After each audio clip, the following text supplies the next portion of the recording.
Bonjour et bienvenue dans une nouvelle vidéo de la série Réparation. Les connaisseurs auront déjà reconnu l'objet d'aujourd'hui. Dans cette vidéo, on va restaurer cette manette PlayStation 2, qui est dans un état assez médiocre, surtout au niveau des joysticks qui ont tendance à coller sur les rebords, ce qui est très embêtant lorsque l'on souhaite jouer. Mis à part ça, la manette fonctionne toujours très bien. Il faut démonter 6 vis cruciformes pour accéder à l'intérieur de la manette.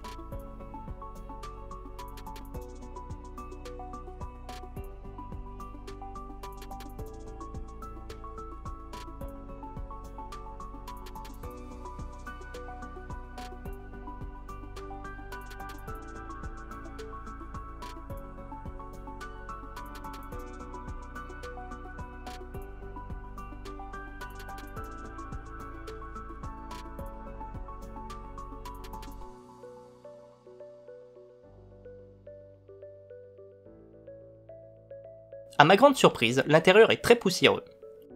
On voit que la poussière s'incruste vraiment de partout.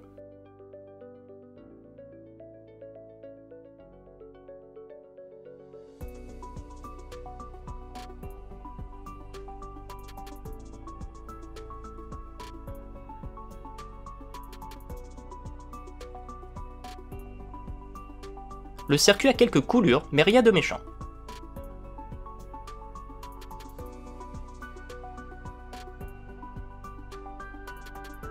Je retire du coup la carte mère accompagnée de ces deux moteurs de vibration.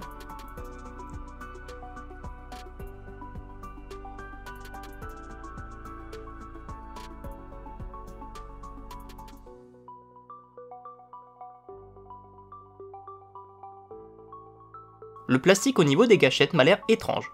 Je reviendrai dessus après avoir enlevé tout le reste.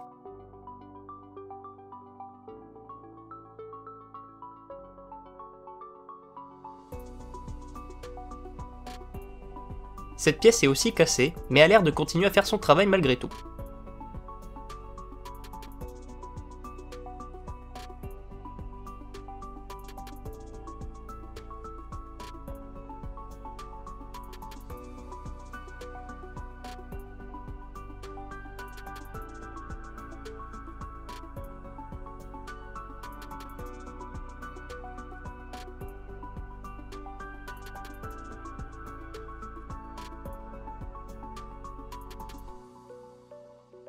Et les deux joysticks qui sont vraiment en mauvais état.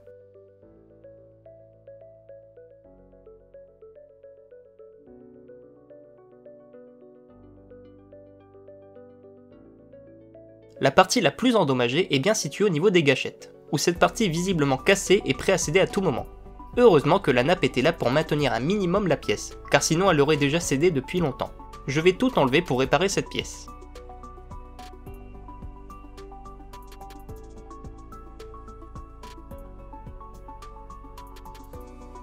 Ceci est la nappe qui intègre des parties conductrices d'électricité en son sein, et qui permet de faire passer le courant quand on appuie sur les boutons de la manette.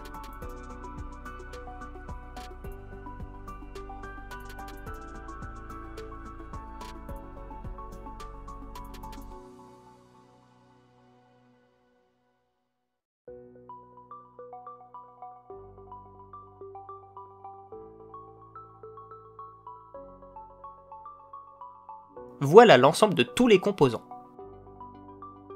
Je commence par la partie cassée. J'ai remis cette pièce dans la manette pour qu'elle épouse sa forme d'origine. Et j'y mets de la super glue pour solidifier la pièce.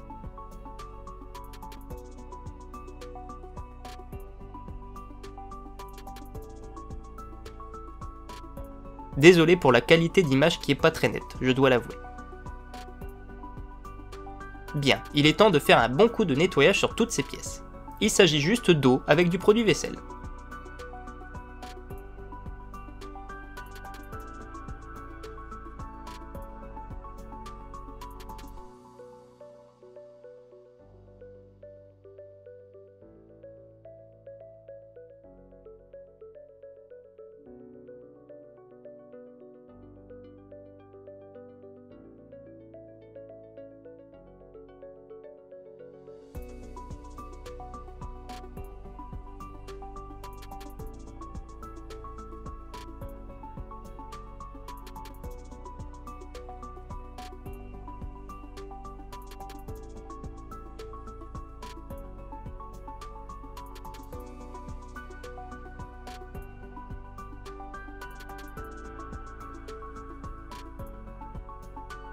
Reste plus qu'à rincer tout ça à l'eau. Je vais en profiter pour retirer les coulures sur la carte mère avec de l'alcool isopropylique.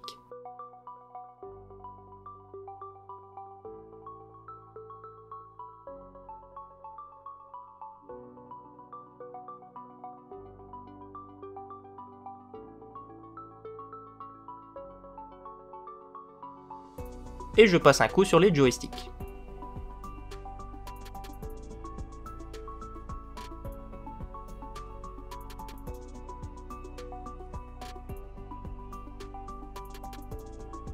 La différence de propreté est vraiment notable, surtout sur les joysticks où on le constate tout de suite. Je replace les nappes conductrices sur le plastique.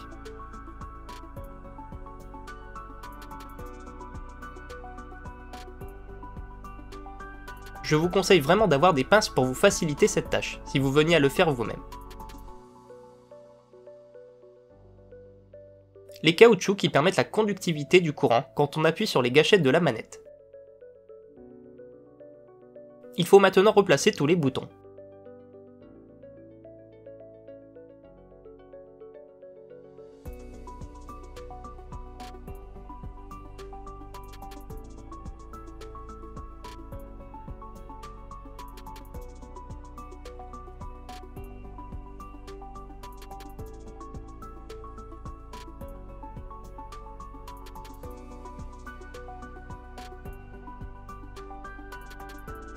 Petite vérification avant de continuer, ça serait bête qu'un bouton bloque et qu'on le constate une fois que tout sera remonté. Je remets les joysticks en place.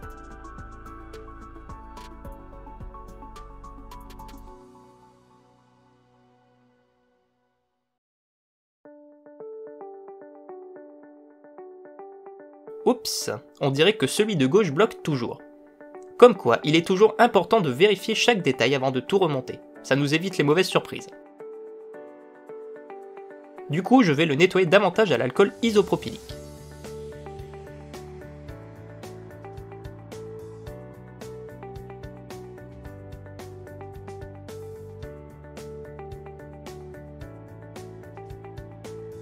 Pour vraiment compléter le nettoyage, j'utilise du nettoyant contact. Ce n'est sûrement pas le produit le plus adapté à mon avis, mais je vais tenter de voir ce que ça donne avec ça, étant donné que je n'ai pas d'autres produits sous la main.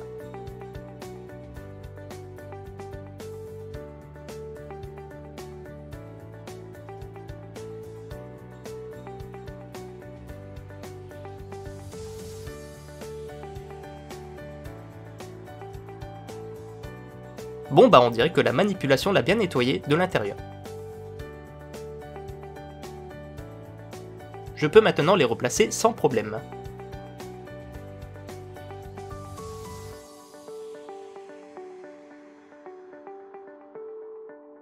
Je remets la carte mère avec ses moteurs dans leurs compartiments respectifs.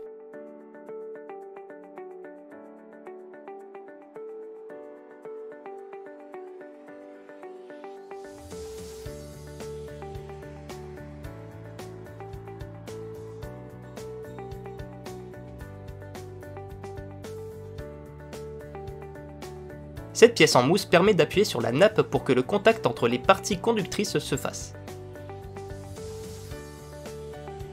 On remet les gâchettes.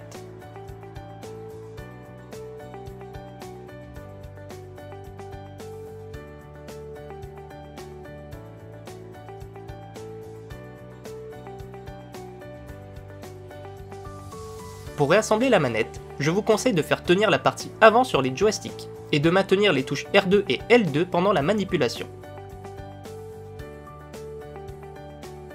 Et vous voyez que ça rentre tout seul sans problème en procédant de cette façon.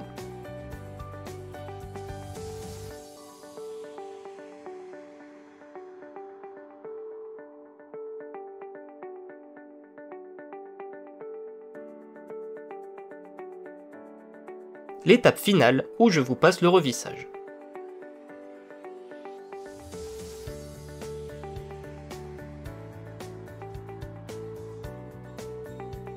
La manette avant restauration, et une fois restaurée.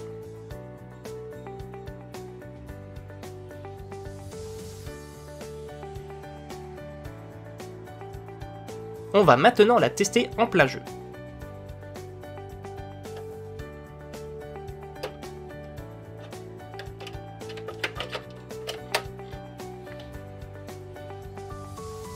Écoutez-moi ce son.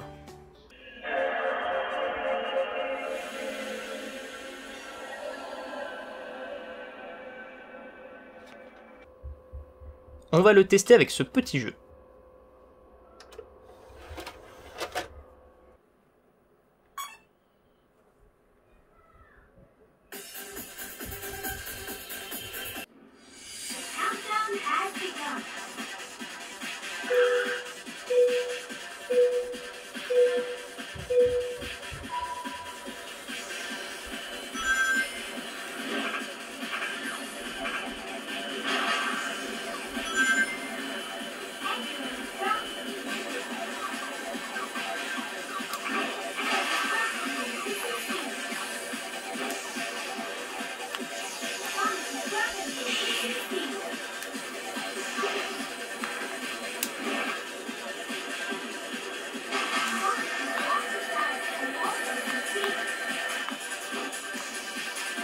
Bon bah la manette refonctionne sans problème. Je ressens juste une résistance un peu plus importante au niveau du joystick gauche, je ne sais pas si le nettoyage que j'ai fait était suffisant. Du coup peut-être que je le changerai prochainement, ce qui fera l'objet d'une nouvelle vidéo. Dites-moi en commentaire si cela vous intéresserait.